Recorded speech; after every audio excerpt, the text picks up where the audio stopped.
295장 찬송하시겠습니다. 295장입니다.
묵상기도하심으로 수요예배를 하나님 앞에 드리시겠습니다.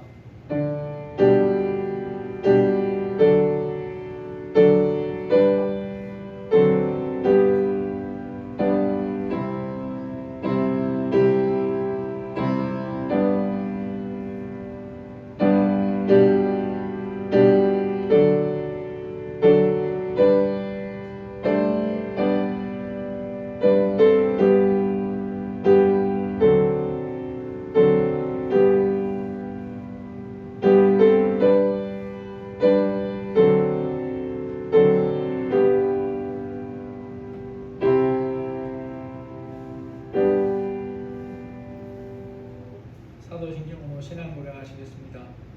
전능하사 천지를 만드신 하나님 아버지를 내가 믿사오며 그 외아들 우리 주 예수 그리스도를 믿사오니 이는 성령으로 잉태하사 동정녀 마리아에게 나시고 본디오 빌라도에게 고난을 받으사 십자가에 못 박혀 죽으시고 장사한 지 사흘 만에 죽은 자 가운데서 다시 살아나시며 하늘에 오르사 전능하신 하나님 우편에 앉아 계시다가 저리로서 산자와 죽은 자를 심판하러 오시리라.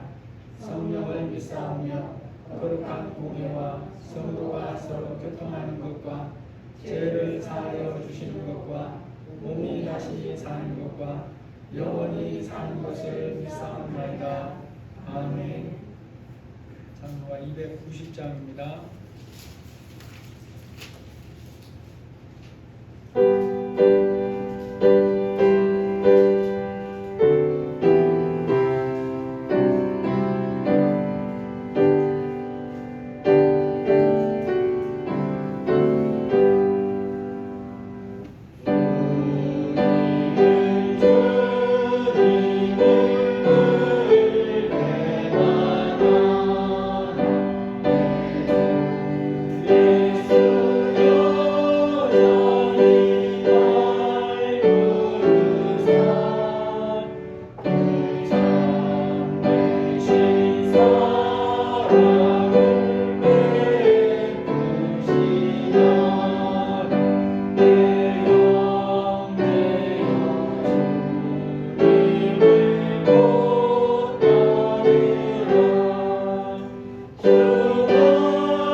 시간 우리 예배를 위해서 기도하시고 또 반석교회 앞날을 위해서 우리 성도들 가정과 반석교회를 통하신 하나님의 뜻이 온전히 이루어지도록 특별히 하나님이 예비한 곳으로 하나님 때에 옮겨주시도록 기도하시고 또 이렇게 백신을 맞는데 하나님 감당하지 못할 어려움들이 없도록 이런 것들을 위해서 우리 다 함께 이 시간 기도하시겠습니다.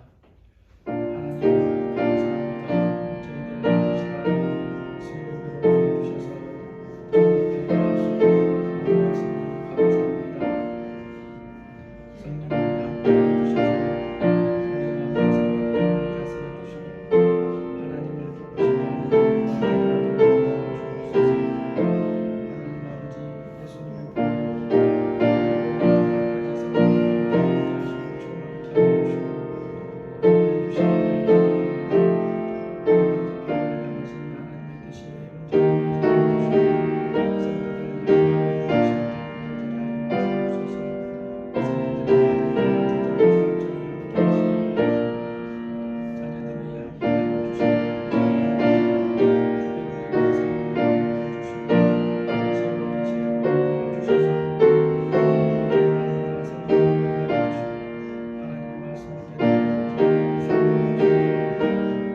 저희들 이 시간 수요일로 주셔서 주님 앞에 수요일로 모였습니다. 성령님이 함께하여 주시고 주님을 기쁘시게 하는 예배되게 하시며 우리에게 들을 귀와 깨닫는 마음을 부어주시기를 기도드립니다. 주님이 함께하시고 도와주옵소서. 예수님의 이름으로 기도합니다. 아멘. 하나님 말씀 시편 4편 1절에서 8절 말씀입니다.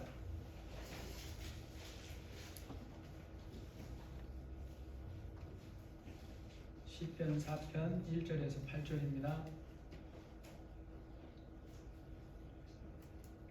내 의의 하나님이여, 내가 부를 때에 응답하소서. 곤란 중에 나를 너그럽게 하셨사오니 내게 은혜를 베푸사 나의 기도를 들으소서. 인생과 어느 때까지 나의 영광을 받고 욕되게 하며 헛된 일을 좋아하고 거짓을 구하는가. 여호와께서 자기를 위하여 경건한 자를 택하신 줄 너희가 알지어다. 내가 그를 부를 때에 여호와께서 들으시리로다. 너희는 너희가 범죄하지 말지어다. 자리에 누워 신중에 가고 정정할지어다. 의의 제사를 드리고 여호와를 의지할지어다. 여러 사람의 마음이 우리에게 선을 보이지 않느뇨. 여호와여, 주의 얼굴을 들어 우리에게 비춰소서. 주께서 내 마음에 두신 기쁨은 그들의 곡식과 새 포도주가 풍성할 때보다 더하니이다. 내가 평안히 웃고 잘 겨워하리니 나를 안전히 살게 하시는 이는 오직 여호와이시니라. 아멘. 제가 아주 가끔이지만 저녁에 집에 가면 먼저 아내의 얼굴이 어떠한가, 아내가 눈치채지 못한다고 여기면서 살짝 살필 때가 있습니다. 그러면 많은 날 중에 언제 그러겠습니까? 아침에 나갈 때 왠지 등 뒤가 싸했다는 느낌이 들 때 그러죠. 그런 날이 1년에 몇 번 되지 않지만 있습니다. 어디까지나 저만 그랬다고 여길 수도 있지만 아무튼 제가 그럴 것이라고 느낀 날 집에 가면 살짝 먼저 아내의 얼굴을 보는 이유가 어디에 있겠습니까? 없는 눈치로라도 아내 기분이 어떠한가 짐작을 해보려고 그러는 거죠. 제가 그렇게 할 때 아내가 저의 태도가 평소와 살짝 다르다는 것을 눈치챘을 가능성이 거의 99%지만 저는 그렇게 생각하지 않으려고 합니다. 한 사람인 아내의 얼굴이고 같은 눈인데 그럼에도 제 촉이 맞는 날은 아내의 얼굴이나 눈빛이 다른 날과 같겠습니까? 다르겠습니까? 평화를 위해서 대답 안 하셔도 됩니다. 다르죠. 그런 날 아내가 저를 보는 눈빛이나 얼굴은 그렇지 않는 날 보는 것과 다릅니다. 이제까지의 제 경험에 의하면 그럴 때 아내가 저를 보는 눈에 담긴 의미가 그렇지 않을 때와 왜 다를까요? 같은 사람입니다. 같은 얼굴이고 같은 눈빛인데 다른 날과 많이 달라요. 무슨 말이냐? 똑같은 얼굴이고 똑같은 눈으로 보는 것 같은데 의미는 전혀 다를 수 있는 게 얼굴이라고 하는 것입니다. 얼굴. 오늘 본 말씀에 보면 얼굴을 대하여 본다는 것이 어떤 뜻으로 사용되는 말일까? 우리에게 말씀하는 부분이 있어요. 이 시간 본문에도 그런 말씀이 있습니다. 4장 6절에 보니까 여러 사람이 우리에게 선을 보일 자 누구뇨 하오니 여호와여 주의 얼굴을 들어 우리에게 비추소서. 여기서 선을 보일 자 누구냐라고 하는 말이 누가 누구에게 하는 말 같습니까? 하나님을 믿지 않거나 또는 시인이 믿는다고 고백하는 하나님을 신뢰하지 않는 자들이 또는 시인을 대적하는 자들이 지금 시인에게 하는 말이죠. 시인이 믿고 있는 하나님이 시인에게 은혜를 베푸는 것을 보여라 라고 지금 얘기를 하고 있는 것입니다. 그런 상황에 처한 시인이 지금 하나님께 기도하는 거죠. 여호와여 주의 얼굴을 들어 우리에게 비추소서라고 지금 기도를 하는 것입니다. 그래서 우리는 이 말씀에서 시인이 하나님께 구하는 주의 얼굴을 들어 우리에게 비추소서라고 하는 기도의 뜻이 무엇인지 어렵지 않게 알 수 있습니다. 이것은 시인이 그가 믿는 하나님을 신뢰하지 않는 많은 사람들 앞에서 하나님께 긍휼과 은혜를 베풀어 주실 것을 구하는 기도다라는 거죠. 평소에 하나님과 어떤 관계로 살아야 어려운 일을 만날 때 즉시로 하나님의 얼굴을 구할 수가 있을까요? 하나님의 백성이 하나님을 아는 정도에서 하나님의 얼굴을 구하며 사는 것과 관련해서 고린도전서 13장에 보면 이렇게 말씀하는 것이 있습니다. 12절에 우리가 지금은 거울로 보는 것 같이 희미하나 그때에는 얼굴과 얼굴을 대하여 볼 것이요 지금은 내가 부분적으로 아나 그때에는 주께서 나를 아는 것 같이 내가 온전히 알리라. 이 말씀은 믿는 사람이 예수님의 얼굴을 보는 것에 대한 말씀이죠. 그러면 바울이 이 말씀을 무슨 뜻으로 하는 것일까 우리가 생각을 해봐야 됩니다. 바울이야말로 예수님이 하나님 우편으로 가셨다는 것을 누구보다도 잘 아는 사람이에요. 왜냐하면 그 부활하신 예수님을 만났거든요. 뿐만 아니라 앞으로 땅 위에 사는 동안에도 예수님이 다시 오시기 전까지는 아무도 예수님의 얼굴을 볼 수 없다는 것도 알고 있습니다. 그래서 우리는 바울이 무슨 뜻으로 이렇게 말씀하는가를 생각해 봐야 됩니다. 이것은 글자 그대로 예수님의 얼굴을 이 땅에서 보는 것을 말씀하는 게 아니라는 거죠. 하나님의 은혜를 아는 정도 깊이에 대한 말씀이다 하는 것입니다. 그것을 아는 정도를 얼굴을 보는 정도의 선명함에 지금 비유해서 말씀하고 있습니다. 그런데 그 당시 상황을 우리가 이해하지 못하면 이런 말씀을 우리가 이해하지 못할 수 있어요. 우리 주한이 같은 경우도 그렇습니다. 아니, 거울로 보는 것처럼 희미하다니 이게 무슨 뜻일까? 주한이가 집에서 거울을 보면 얼굴이 희미하게 보여요? 선명하게 보여요? 선명하게. 그렇죠. 요즘은 거울이 그렇게 아주 좋은 거예요. 요즘은 거울이라 하면 다 얼굴이 선명하게 보입니다. 거기가 더러운 것이 꽉 가려있지 않는 이상은 다 얼굴이 누구 얼굴인지 알죠. 그런데 이 바울이 살던 그때는 또 이 다윗이 살던 그때는 그런 거울이 없었던 거예요. 그러면 무슨 거울만 있었냐? 청동이나 구리 같은 것을, 그것도 반듯하지도 않고, 그때는 그런 실력이 없으니까 대략적으로 그냥 반듯하고 그런 데를 이렇게 문질러서 그것을 거울로 사용하는 그런 정도이고, 아니면 잔잔한 물에 얼굴을 비춰보면 보이는 그런 정도죠. 그래서 거울 속에 사람이 있거나 누군가 누구일 것 같다고 라고 하는 정도는 알 수가 있는데 오늘같이 선명하지 않습니다.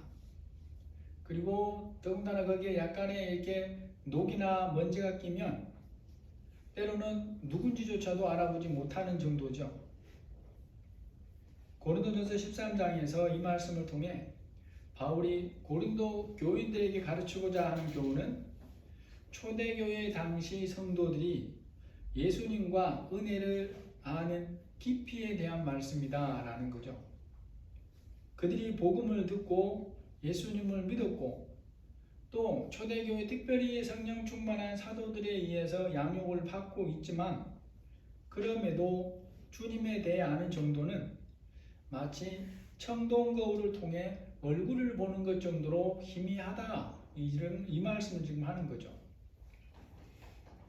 여러분, 예수님을 믿는 사람이지만 이후에 예수님이 어떤 분인가를 더 깊이 알아가는 부분에 있어서는 우리가 몸을 입고 사는 동안엔 이러한 한계가 있습니다. 이 세상에 사는 동안에는 이 한계를 넘을 수가 없어요. 믿음이 성장해서 예수님을 아는 정도가 아무리 깊은 성도라고 하더라도 그것으로 예수님에 대해서 알아야 할 것을 다 아는 그런 수준은 없다라는 것입니다. 예수님을 아는 수준에서 그렇게 성령 충만한 사도들을 통해 배우는 그들임에도 불구하고 희미하게 낮은 수준이다. 이걸 지금 바울이 말하고자 하는 것입니다. 복음을 듣고 예수님을 구원자로 믿은 이후에 믿음에서 성장해가고 예수님을 알아가면서 이러한 말씀에 담긴 교훈은 그때나 지금이나 다르지가 않습니다. 오늘날 어떤 사람이 믿음에 있어서 주변에 그를 아는 모든 사람들로부터 칭찬받고 깊이 그런 믿음을 가진 사람이라고 인정받을 수는 있어요. 그런데 그런 사람도 고린도 교회 성도들에게 하시는 말씀, 지금은 거울로 보는 것처럼 희미하다라고 하는 이 수준을 벗어나지 못한다라는 걸 알아야 됩니다. 그리고 이런 면에 있어서 다른 사람은 다 그래도 바울은 예외다 그 말도 안 해요. 바울은 뭐라 그러냐면 너희가 지금은 거울로 보는 것 같이 희미하다 이렇게 말하지 않습니다. 우리가 라고 그래요. 우리가, 자기를 포함해서 우리가 라고 합니다. 이제 우리가 이 바울이 고린도 교인들에게 이렇게 말씀하는 것이 뭐 때문에 그러냐라는 거죠. 여러분이 믿음으로 성장해 가려고 열심히 살고 그러해도 결국에는 그 한계를 넘어가지 못하니까 실망하지 않도록 예방주사 놓는 게 아니라는 것입니다. 오히려 그와는 반대입니다. 현재의 수준, 이 세상에서는 우리가 아무리 믿음에서 성장해 가더라도 예수님을 알 수 있는 수준에 그러한 분명한 한계가 있으나 장차 예수님을 뵙게 되면 그러한 제한이 다 사라질 것이다 라는 거예요. 그때를 바라보고 기대하면서 현재의 삶을 더욱 믿음으로 살기를 힘쓰라 라고 권면하는 그런 말씀입니다. 지금 내가 몸을 입고 주님을 아는 것이 전부가 아니라 거기에는 비교도 할 수 없는 놀랍고 영광스러운 주님을 알게 될 날이 올 것이라 라는 거죠. 그러니까 더욱 소망을 가지고 주님을 사모하면서 살아야 됩니다, 이 말인 거예요. 마치 주님과 우리가 얼굴을 서로 보면서 아는 것 같이 그렇게 선명하게 알게 될 것을 소망하면서 믿음으로 살아야 되는 것을 지금 격려하고 교훈하더라라는 것입니다. 그래서 이런 말씀에는 오늘 우리 삶에 적용할 아주 중요한 교훈들이 몇 가지가 있습니다. 그것은 지금 나의 믿음의 수준이 어떠하든지 동일한 거예요. 지금까지 삶에서 경험한 하나님의 은혜의 수준이 어떠하든지 그것이 전부가 아니라라는 거죠. 이런 말씀에는 지금까지 내가 경험해온 주님의 은혜가 아무리 커도 거기에는 비교할 수 없을 정도로 더 크고 놀라운 사랑의 주님을 보게 될 것이니까 현재를 전부로 알지 말라는 그런 분명한 말씀임을 우리가 알아야 되는 것입니다. 이런 부분이 우리가 좀 약해요. 심지어 모세조차도 그런다 그랬지 않습니까? 모세는 자기가 하는 일 중에 재판하는 일은 최고의 전문가잖아요. 그럼 모세가 성령 충만하고 하나님과 얼굴 보는 것처럼 소통하면서 일하는 모세조차 현재 자기가 하는 일의 방법이 최고라는 것을, 최고가 아니라는 것을 깨닫지 못했어요. 이건 굉장히 충격적인 사실이에요, 여러분. 그러니까 이 땅의 사람 중에서는 아무리 그가 하나님과 은혜를 소통하고 살아도 그가 알고 있는 하나님에 대한 하나님이 주신 말씀의 지식이 최고라고는 말 못하는 것입니다. 그렇게 말하면 그 사람은 오류에 빠질 수가 있어요. 저는 여러분이 지금까지 은혜를 누려왔겠지만 그러한 은혜가 하나님이 우리에게 주시고자 하시는 전부가 아니에요. 굉장히 중요한 사실입니다. 그러므로 우리는 교만하지도 말아야 되고 또 실망하지도 말아야 돼요. 지금까지 은혜를 누려왔으면 감사할 일이고 하나님이 베풀어 주신 은혜에 마땅히 오늘 새벽에 시편에도 봤지만 감사하며 살아야 됩니다. 그런데 그런 은혜를 경험을 바탕으로 하게 되는 생각일지라도 한계가 있는 걸 알아야 돼요. 그것으로 나의 앞날에 하나님이 행하실 일을 짐작해 보거나 제안하는 것이 다 맞는 게 아니에요. 전혀 틀릴 수 있어요. 믿음에서 자신이 이제까지 한 경험을 바탕으로 앞날에 행하실 수 있는 하나님의 역사를 내 생각으로 제안하는 것은 하나님이 원하시는 삶이 아니라는 것입니다. 여러분 다윗을 한번 생각해 보세요. 다윗이 그 인생에서 왕이 되기 전, 아니 그 이전에 사무엘을 통해 기름 부음을 받기 이전에도 들판에서 목동으로 양을 치면서 경험한 소중한 은혜들이 있잖아요. 성령의 도우심으로 사자의 입을 찢어버려요. 어마어마한 그런 능력을 경험하고 살았어요. 하지만 그런 것이 다윗의 앞날에 하나님이 그를 통해 펼치시려고 계획하시는 모든 일들을 조금이라도 그려보게 할 수 있는 것이 없는 거예요. 왕이 무슨 다른 사람의 입을 찢습니까? 뭘 찢습니까? 곰을 대할 일이나 있어요? 없잖아요. 다른 사람을 위해서 무슨 피리를 물어줄 일이 있습니까? 수금을 탈 일이 있어요? 하나도 없어요. 하나님께서 우리를 통해서 여러분 개인과 여러분의 자녀들을 통해서 반석교회 앞날을 통해서 앞날에 어떤 일을 행하실 것인지 우리는 알 수가 없습니다. 현재까지의 은혜를 통해서 미래를 소망하는 것은 성경적이지만 현재까지의 은혜로 미래의 은혜를 제한하려고 드는 것은 그것이 아무리 큰 그림을 그린다 하더라도 하나님의 온전함을 알 수 있는 게 아니에요. 바울이 예수님의 얼굴을 보는 것에 대해서 또 이렇게 말씀하죠. 그때에는 얼굴과 얼굴을 대하여 볼 것이요 지금은 내가 부분적으로 아나 그때에는 주께서 나를 아는 것 같이 내가 온전히 알리라. 여기서 말하는 그때도 두 가지 의미가 있습니다. 우리가 이 땅 위의 삶을 마치고 영원한 결산을 받을 만왕의 심판주 예수님 앞에 섰을 때가 첫 번째 그때예요. 그때는 이제 뭘 대하여서 보고 있습니까? 얼굴과 얼굴을 대하여 보는 거죠. 그런데 이 말씀은 그 순간만 의미하진 않습니다.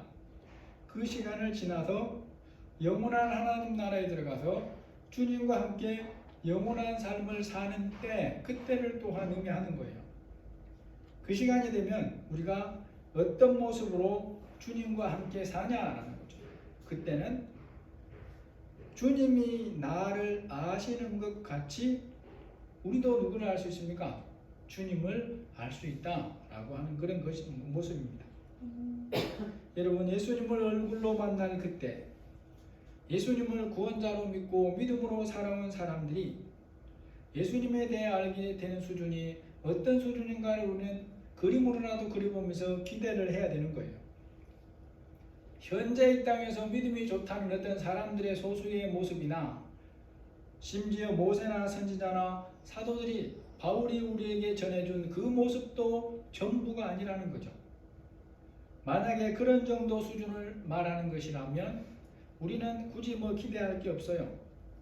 왜냐하면 거기에 대해서는 이미 성경의 말씀에 놓았고 또 그것을 우리가 읽고 성령께서 깨닫게 해주시면 능히 알 수 있기 때문에 그렇습니다.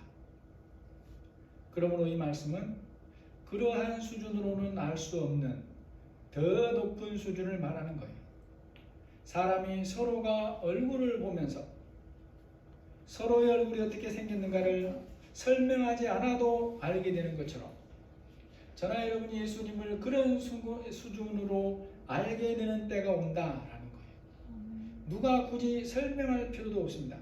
여러분이 꿈을 꾸시면 상대방이 처음 보는 사람인데도 알아야 될 경우는 상대방을 그냥 꿈속에서 직관으로 알잖아요. 저 사람이 누구다. 이걸 알 수 있어요, 꿈에서. 그런 경우들이 계실 것이지만 저도 그런 경우들이 있어요. 꿈에서 저 사람을 몰라야 되는데 그 사람이 누군지가 딱 알아주는 거예요. 그런데 얼굴과 얼굴을 대하여 본다는 것이 바로 그런 뜻이기도 합니다. 예수님이 나를 아는 것처럼 우리도 예수님을 알게 되는 거죠. 그래서 우리는 이런 말씀 앞에 더 큰 소망을 가져야 된다는 것입니다. 지금 내가 알고 있는, 지금까지 누려온 은혜가 전부가 아니라는 것을, 이 틀을 깨뜨리고 나아가는 것이 우리에게는 너무나 중요한 일이에요.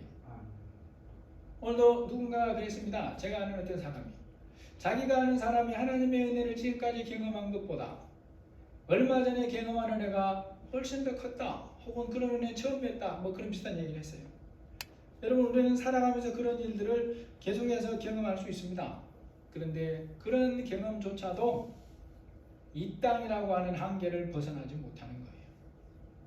그보다 더 놀랍고 특별한 것이 있다라는 것입니다. 그때가 되면 우리는 이제 예수님을 더 깊이 알게 해달라고 기도할 필요가 없죠.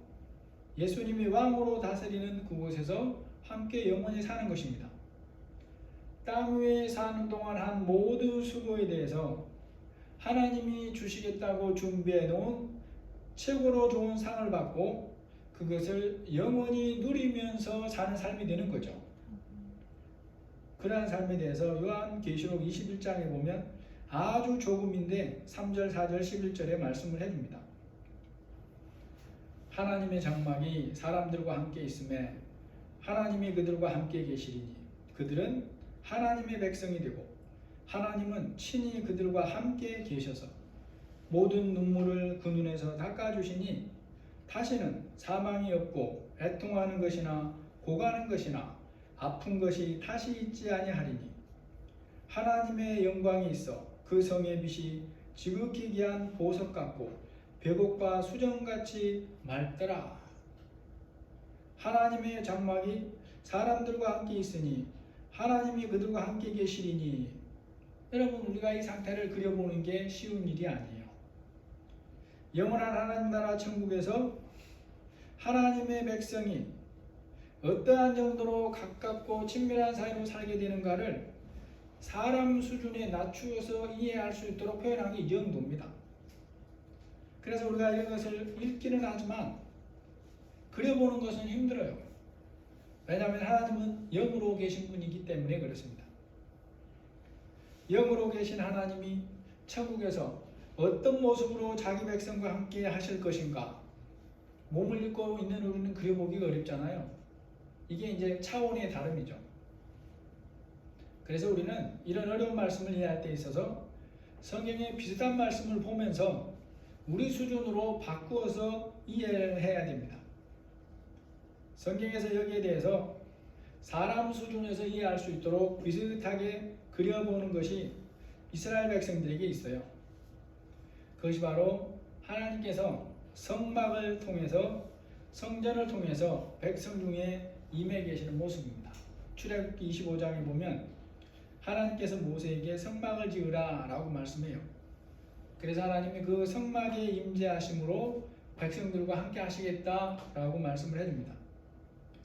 모세가 하나님의 말씀대로 성막을 다 완성하니까 하나님께서 그 성막에 모든 백성들이 눈에 보도록 임하시고 그들과 실제로 함께하는 모습이 출애굽기 40장에 그려져 있습니다. 35절, 33절 이하에 보시면 모세가 이같이 역사를 마치니 구름이 해막에 덮이고 여호와의 영광이 성막에 충만하매 모세가 해막에 들어갈 수 없었으니 이는 구름이 해막 위에 덮이고 여호와의 영광이 성막에 충만함이었으며, 성경에서 하나님께서 이 세상에서 자기 백성들과 함께 계시는 모습에서 우리가 그나마 이해할 수 있는 가장 가까운 모습이 바로 이 말씀이라 라고 할 수 있어요. 이스라엘 백성들 중에 그 성막에 하나님이 눈으로 확인할 수 있도록 임재해서 함께 계시는 것입니다. 비록 이 모습이 천국에서 함께 계시는 모습하고는 분명히 달라요. 하지만 사람 이해 수준에서는 가장 근접한 모습이라고 성경에서 찾아볼 수 있다는 거죠. 그런데 그런 말씀으로도 우리가 그때의 하나님을 아는 모습을 다 그린 게 아니라라고 하는 거죠. 다 그린 게 아니다. 그려내질 못한다라고 하는 것입니다. 예수님을 얼굴로 보게 된다라고 하는 것에 이 모든 것이 다 들어있는 거예요.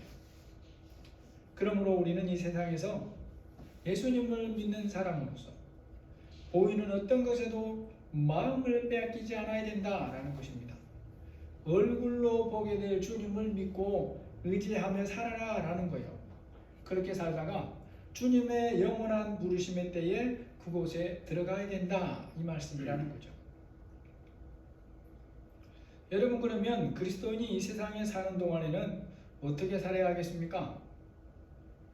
이 세상에 사는 동안에도 하나님의 얼굴을 구하는 삶을 살아야 돼요. 하나님이 얼굴을 비춰주시는 삶을 살아야 된다는 것입니다.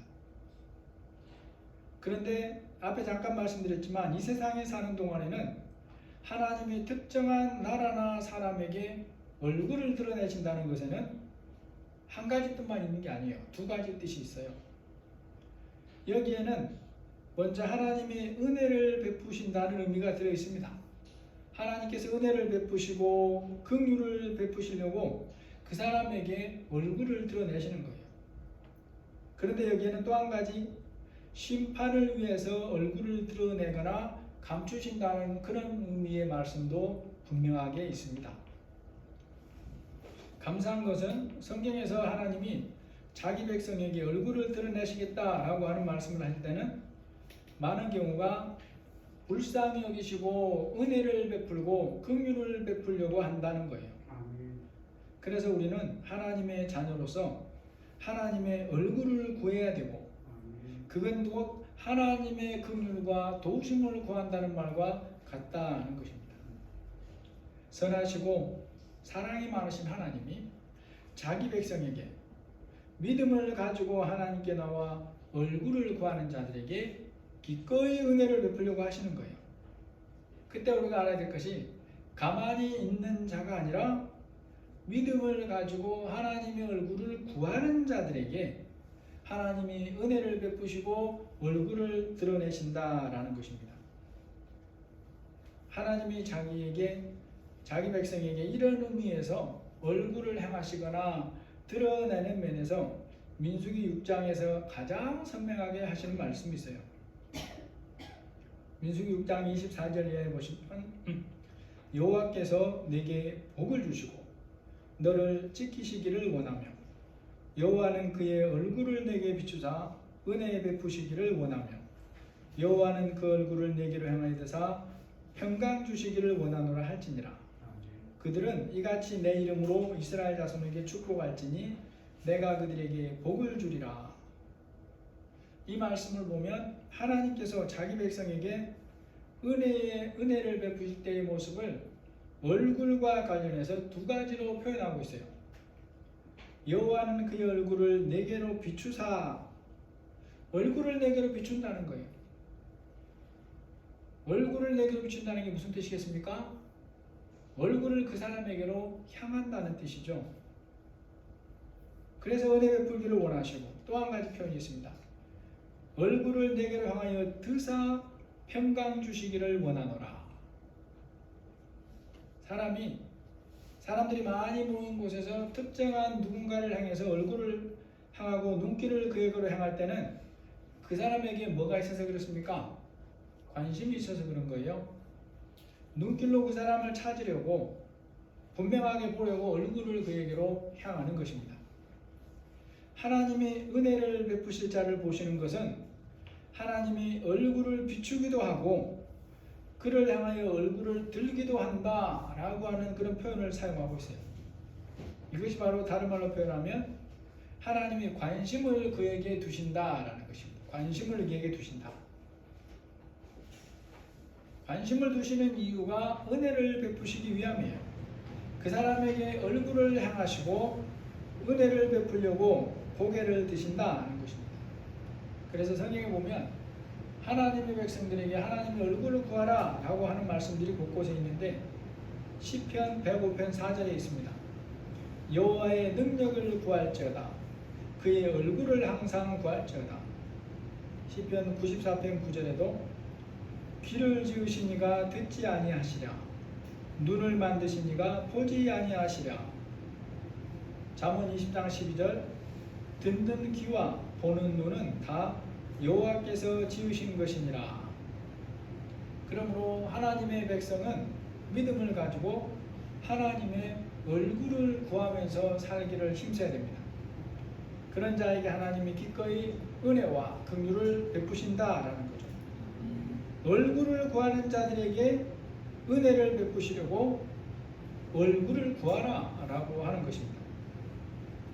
그래서 이 말씀을 뒤집으면 하나님을 믿는 자라도 얼굴을 구하지 않으면 하나님이 주시는 은혜를 입을 수가 없다는 말씀이기도 해요. 아주 중요한 부분입니다. 여러분, 우리가 어떤 방법으로 하나님의 얼굴을 구합니까? 오늘 4편 1절에 말씀합니다. 내 의의 하나님이여 내가 부를 때에 응답하소서. 곤란 중에 나를 너그럽게 하셨사오니 내게 은혜를 베푸사 나의 기도를 들으소서. 다윗은 하나님께서 자기 백성에게 원하시는 삶이 어떤 삶인가를 알고 있습니다. 그러한 것을 알았기에 다윗은 어떤 때이라도 하나님의 얼굴을 구하는 것을 힘써요. 다윗도 때로 범죄하지만 하나님이 깨닫게 하시니까 회개의 기도를 해요. 때로는 침상을 눈물로 띄운다고 고백할 정도로 깊은 회개를 하지만 그 회개조차도 하나님의 뭐를 구하는 것입니까? 얼굴을 구한다라는 것입니다. 또 다윗이 평소에 그렇게 기도하면서 하나님의 얼굴을 구하며 살았기 때문에 하나님이 어떤 삶을 원하시는가를 잊어버리질 않아요. 오늘 3절에서 쭉 보시면 여호와께서 자기를 위하여 경건한 자를 택하신 줄 너희가 알지어다. 내가 그를 부를 때에 여호와께서 들으시리로다. 너희는 떨며 범죄하지 말지어다. 자리에 누워 신중에 말하고 잠잠할지어다. 의의 제사를 드리고 여호와를 의지할지어다. 이게 무슨 말일까요? 기도할 때 하나님이 실제로 들으신다는 것입니다. 그러니까 너희들은 평소에 경외함으로 떨며 범죄하지 말아라 라고 말씀하고 있어요. 평소에 함부로 말하지 말라는 거예요. 평소에 불신앙이나 원망의 말을 하지 않아야 된다 라고 지금 말씀하는 것입니다. 하나님이 얼굴을 비추어주는 자의 삶은 어떤가? 6절에서 8절입니다. 주께서 내 마음에 두신 기쁨은 그들의 곡식과 새 포도주가 풍성할 때보다 더하니이다. 내가 평안히 눕고 자기도 하리니 나를 안전히 살게 하시는 이는 오직 여호와이십니다 라고 말합니다. 여러분, 주님이 함께 하시는 하나님이 얼굴을 비추어 주시는 삶, 어떤 삶인가? 우리가 분명하게 알아야 돼요. 마음에 성령이 주시는 기쁨이 있어요. 근데 그 기쁨이 어떠냐? 농부가 1년 동안 수고해서 곡식을 거두고 그 포도주가 풍성한 때보다 더 크다라는 거죠. 더 크다. 그러니까 농민의 수준에서 알 수 있는 최고의 기쁨보다 더 크다 이 말이잖아요. 또 성경에는 눕는다는 것이 아주 좋은 의미가 있어요. 평안히 눕는다는 것은 그것은 그 안에 성령이 주시는 평안과 보호가 있어야 그렇게 누울 수 있어요. 안전히 살게 하신다는 것도 하나님의 보호를 말씀하는 것입니다. 우리가 하나님을 믿어도 하나님의 얼굴을 구하기를 힘쓰지 않으면 어떤 삶을 살게 되느냐? 아무것도 안 구하는 게 아니에요. 다른 것을 구하면서 살게 될 수밖에 없어요. 삶에서 평소에 하나님의 얼굴을 구하지 않으면 어려움을 만날 때 하나님의 얼굴을 구하지 못하는 것입니다. 얼굴을 구하며 산다고 생각하는 사람 중에 하나님의 얼굴을 구하지 않으면 뭘 구하게 되느냐? 4장 2절에 우리에게 경고하고 있습니다. 인생들아, 어느 때까지 나의 영광을 바꾸어 욕되게 하며 헛된 일을 좋아하고 거짓을 구하려는가? 내 생각을 정해놓고 구하는 것은 하나님 보시기에 헛된 것을 구하는 것과 같을 수가 있어요. 우리는 하나님께 뭐든지 말씀을 아는 한도 안에서 벗어나지 않으면 기도할 수 있습니다만은 내 생각을 정해놓고 기도하는 것은 또한 하나님 앞에 경외하면서 떠는 것이 없어요. 왜요? 내가 정해놔버렸기 때문에 그런 것입니다. 우리의 삶에 때로는 하나님이 우리에게로 은혜와 긍휼의 얼굴을 비추지 못하도록 막는 것이 있다고 오늘 또한 우리가 경고하는 그 말씀 한 가지만 기억하고 말씀을 마치겠습니다. 신명기 31장 18절에 보면 또 그들이 돌이켜 다른 신들을 따르는 모든 악행으로 말미암아 내가 그때에 반드시 내 얼굴을 숨기리라. 오늘 말씀을 정리해 봅니다. 어떤 병에는 이른바 명의를 찾아가면 쉽게 치료를 받을 수가 있어요. 그러할 때 내가 누가 명의인가를 아는 것만으로는 병을 고치지 못합니다. 인터넷에서 명의가 누군지 알아도 그것으로 내 병이 고쳐지는 게 아니에요. 일부러 시간을 내고 돈을 들여서 명의를 찾아가서 진단을 받아야 돼요. 그리고 거기서 멈추면 안 됩니다. 명의가 처방을 내리는 대로 따라야 돼요. 그러할 때 나의 수고가 들어가고 때로는 내가 금식해야 될 것도 있고 지켜야 될 것들이 있지만 그런 것들을 따랐을 때 명의의 처방이 효과를 내는 것이에요.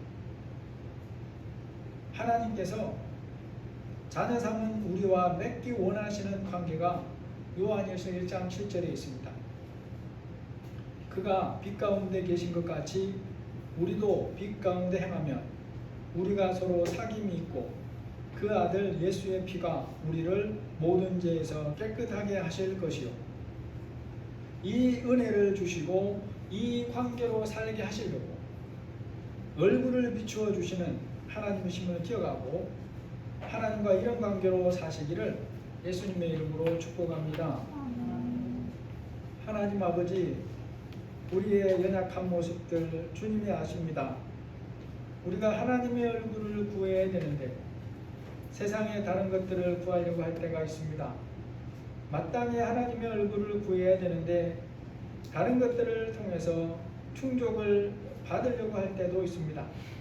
하나님 우리의 연약함을 불쌍히 여겨주시고 우리가 이 땅에 사는 동안 하나님께 우리의 얼굴을 드리고 하나님의 얼굴을 구하면서 빛 가운데 주님과 사귐이 있는 복된 삶이 되도록 힘을 더하여 주옵소서.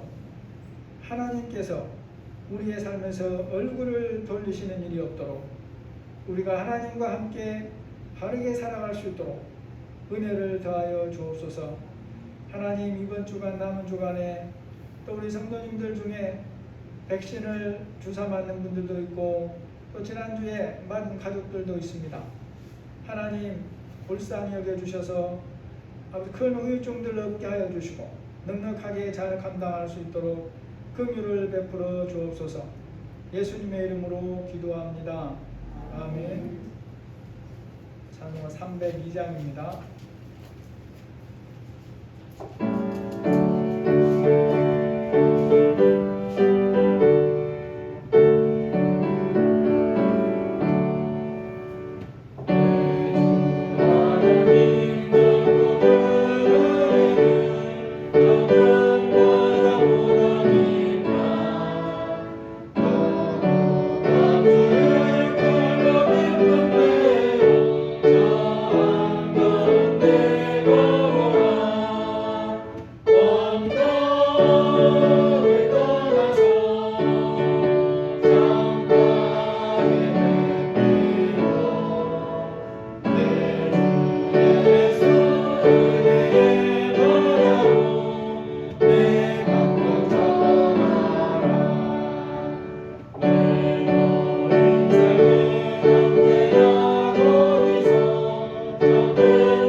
가르쳐주신 기도로 예배 마치겠습니다. 하늘에 계신 우리 아버지여, 이름이 거룩히 여김을 받으시오며 나라가 임하옵시며 뜻이 하늘에서 이루어지는 것 같이 땅에서도 이루어지이다. 오늘 우리에게 일용할 양식을 주옵시고 우리가 우리에게 죄지은 자를 사하여 준 것 같이 우리 죄를 사하여 주옵시고 우리를 시험에 들게 하지 마옵시고 다만 악에서 구하옵소서. 대개의 나라와 권세와 영광이 아버지께 영원히 있사옵나이다. 아멘.